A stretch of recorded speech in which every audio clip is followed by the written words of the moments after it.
Hi, empaths, intuitives, artists, and alchemists. Welcome back to your podcast. This is Empath entertRainment. I'm your host, the R in entertRainment, Rachael. And I want to say thank you to all of those that have been joining the live streams over on YouNow. I was invited into the partner program. So I'm excited for that opportunity, and I've been exploring that platform a bit and getting to know the community.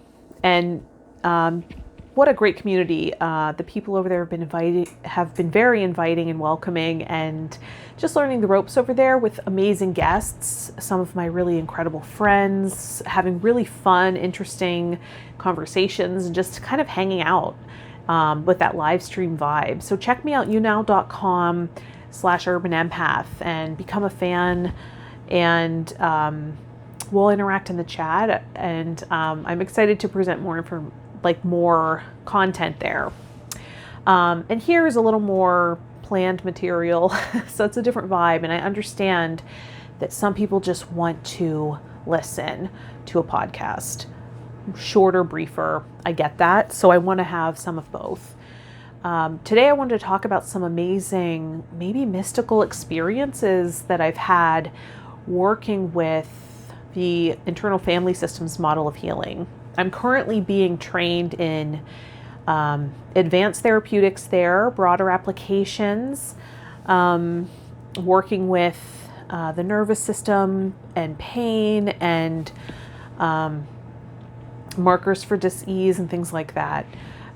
So that's what I'm studying currently, and working on getting my certification in IFS. And it's been challenging and exciting and thrilling. And I'm also seeing a facilitator for myself so that I can meet my own parts, right? And work with them and kind of get an understanding of what the client is experiencing as well on the other end. And I just really believe in the work. It works for me. And because I'm kind of a mystical being, my sessions are really incredible. The other week, working with my facilitator, I met a part that called himself Alex, and made it clear that this was the servo mechanism in my brain, sort of like Alexis, like the male counterpart of Alexis, only, and he kept saying, your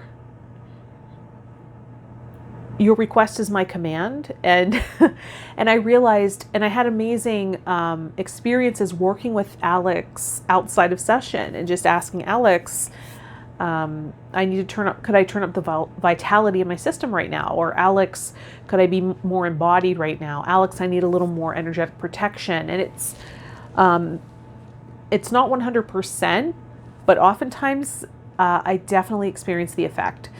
And there's a part of me that would love to provide that experience for other people. I'd love to make that, like meeting your servo mechanism. I mean, who can say that they've had that experience? I'd love to provide that for people.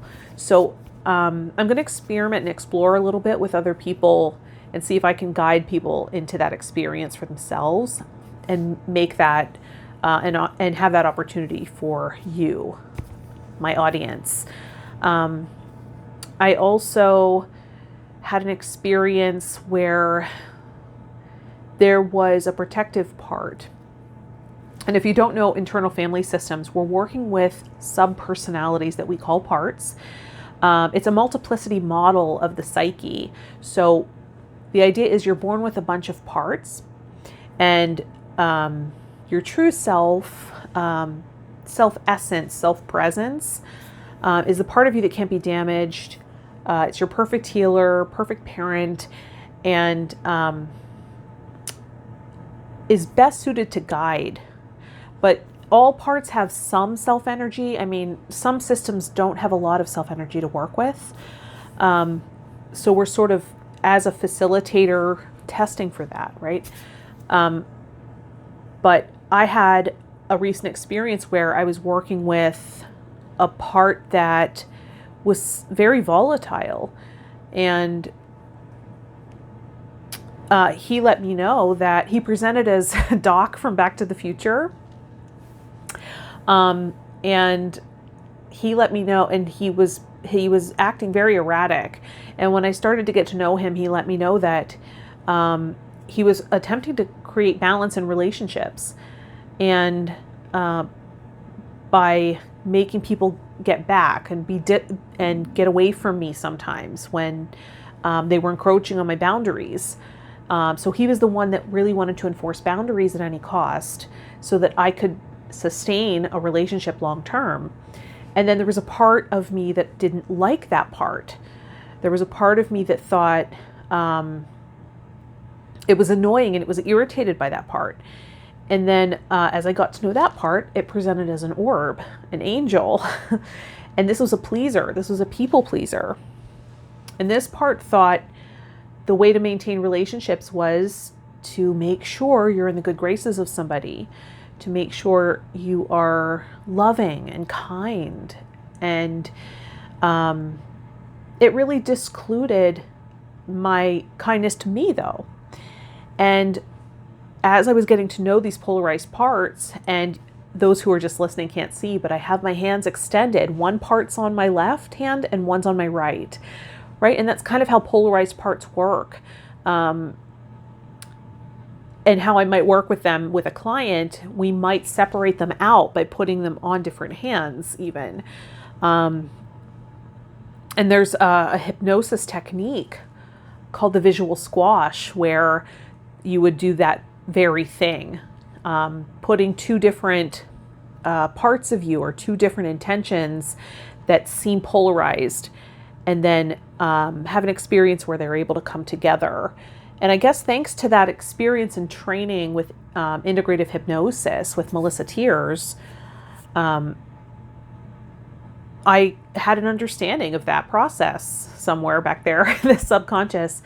And so when I realized they both have the same intention, the part that was presenting as Doc from Back to the Future, and also Beetlejuice, he kept transforming back and forth. He wanted to create balance by being unpredictable, volatile, lashing out, right? And saying, back off, and sometimes blowing up at people so that I could maintain, and his thought was, that'll help me maintain relationships because I won't have resentment build up. So I won't internally distance myself from somebody. And then the angel part, that was the people pleaser, was thinking, well, you can't maintain relationships by being cruel, by being volatile, by lashing out at people. That's one way to disrupt the bond. So the pleaser was saying the way to establish relationships is being kind at all costs. And eventually they realized, as I heard them both out, they had the same intention, which was to maintain relationships. And as that understanding became clear, and I had enough self-energy to provide to both, they started to become infused with self-essence and sort of come together and congeal into one entity. And I realized there could be a balance of both.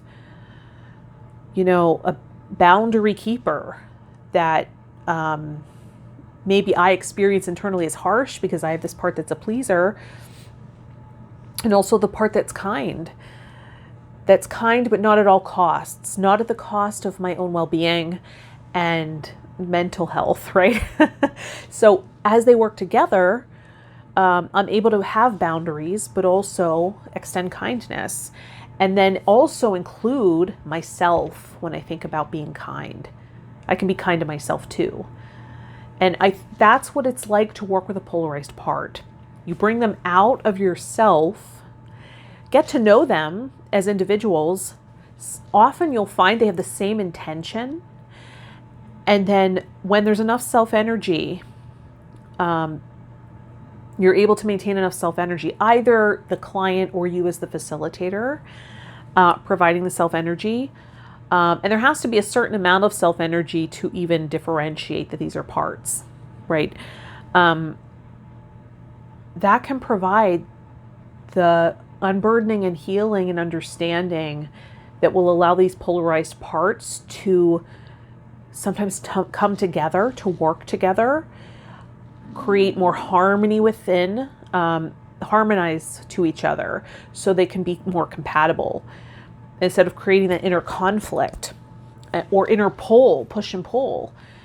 They can come together, and then if your parts are moving in the same direction, there's less self-sabotage, right? There's more clarity, and more self-compassion.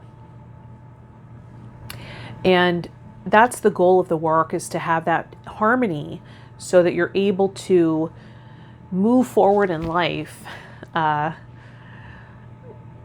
feel a greater amount of, a greater quality of life, have a greater quality of life because there's enough inner harmony to enjoy it, and to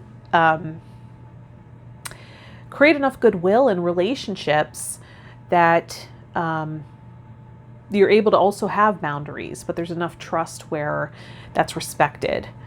And learning to create relationships with people that also respect your boundaries, right? And encourage your self-care. I think that's important too. And the more you are able to embody that for yourself, the more you'll attract it in your life, and have less tolerance for people that want to manipulate or that have toxic patterns, right? It just won't it won't resonate anymore. And that's what I'm finding is happening as I create more inner harmony and inner peace through this work. And that's what I am so excited to provide for you. So if you're interested in working with me, my services are listed at urbanempath.com. Providing more like live stream content so you can just chill, hang out together. Feel free to ask me questions over at younow.com/urbanempath. Meet some of my great friends and colleagues over there too as they come live with me. And thank you for all of your support. I wish you peace, harmony, and most of all, passion and joy. See you in the next one. Bye, empaths.